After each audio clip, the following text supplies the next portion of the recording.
Hello everyone, this is Ray Ying. It's my pleasure to introduce my group partner Tammy Liu to you. We decided to take a grade 12 history class of Chinese high schools as an example since it is a representative of current education in China. The large competition of the national entrance exam of colleges and universities in China makes all Chinese only care about marks. 1 mark higher means the student can surpass 17,000 competitors in the exam. To decrease marking workload and speed up the process, most history questions were changed to multiple choices, with no thinking but medically memorized contents like timelines of big events. Since the large competition of the entrance exam in China, a lot of contents are ignored and took off on purpose by teachers and educators of high school history curriculum. Let me show you a specific example. This economic policy had huge effects on ancient China. It happened in the year 356 BC and lasted till the end of Qin dynasty in 1912. Such important policy was only mentioned in textbook in a few sentences. I will translate the first sentence to you as example.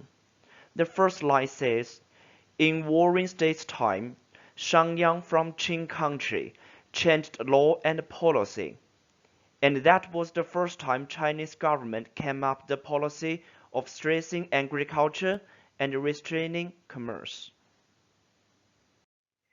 Important contents related to critical thinking are missing from the Chinese high school history curriculum, such as these questions below. The reason why politicians of ancient China came up the policy, why the policy remained over 1,000 years in ancient China. What did the policy affect ancient China and its people? Why the policy got abandoned and did not remain till today? Was the policy rational for the ancient China? Will the policy be fitted to nowadays society? Contents never be taught result in the phenomena that students never give it a think. According to our own educational experience and all the supporting articles we read, we want to talk about the importance of critical thinking from a history curriculum in three aspects.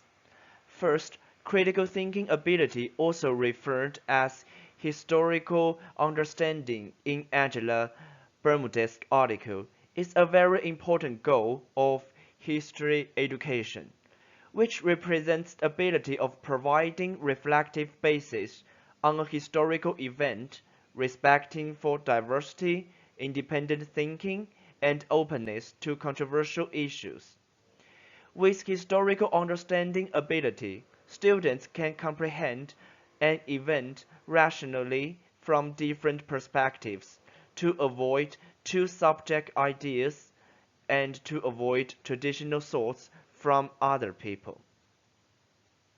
The second, and Ether point out that stressing the ethic dimension in history education can help students to foster an effective historical consciousness as a resource for empowerment of autonomous thinking ability. Being capable of fostering an effective historical consciousness can shape a person's critical thinking even when he or she does not aware it. With this ability, a person can automatically consider an event or a historical person respecting the unique background, diversity, and all other information.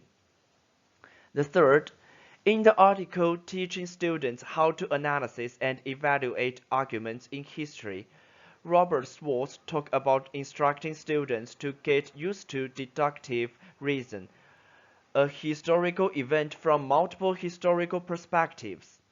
Thus, they can think critically and rationally from different aspects.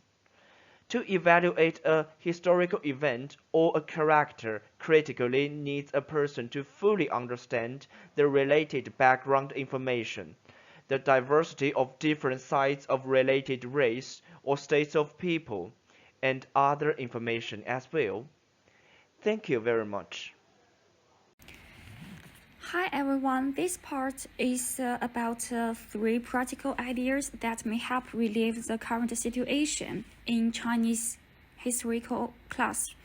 And during the first part of our presentation, we mentioned the current situation of Chinese history license is a process to let students know A or B, but no consideration about how and why. Like Brain said in his TED speech, educators let students master what they need to learn, and they need to hold the question to guide students to think how and why. Aiding discussion before finishing a unit is the first practical ideas. The discussion can be arranged after the 10 minutes of a history lesson. For this license topic, stressing agriculture and restricting commerce, the teacher could question why the policy was developed. The discussion process is for students to consider the historical reason for this policy, instead of memorizing the textbook's content enrolled. The questions held by teachers could be various, and it aims to guide students to train and practice their critical thinking. By considering, discussing, and sharing, they will have their own thought in one period history, rather than every student see one historical event in the same way. In other words, just repeat the content in the textbook. The second is conducting regular debates. Teachers can conduct debates after 20 minutes of study. Students can find information from the textbooks and search for keywords from the internet.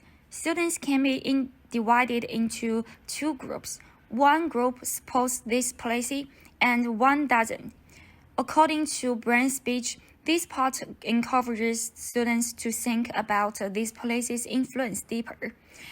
The debate is also called eloquency. It's a primary teaching mindset in ancient Roman. It was developed from ancient Greece and carried forward by ancient Roman educators. Additionally, the debate process is training to cultivate learners to consider things in critical thinking, and it's also a way to aid some interest to history's door study. By debating, students will have a new understanding of the place in commerce. Finally, the third one is setting multiple assessment uniforms. After the study of one lesson, the assessment could be a drama, a self-directed drama. Students need choose one of roles in a historical period. The movie article inspired that the important foundation of the curriculum education through movie or films is having a broad but deep basic knowledge about historical events. According to Hollywood's idea of history, history is a reenactment of a past experience. For stressing agriculture and string commerce, the role could be emperor, businessman, farmer, and so on in their self-directed drama. Students could show a short drama under this policy and share their thinking under this role. And according to the book, An Actor Work by Stanislavski, a good actor needs to fully integrate into the role he or she wants to play to fully understand that the role's perspective and positions.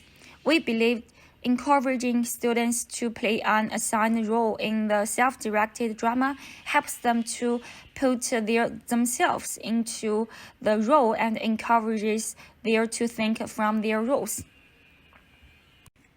And finally, the summary. By analyzing the Chinese history curriculum situation and the importance of critical thinking in learning history, we know the current history education curriculum in China is not perfect.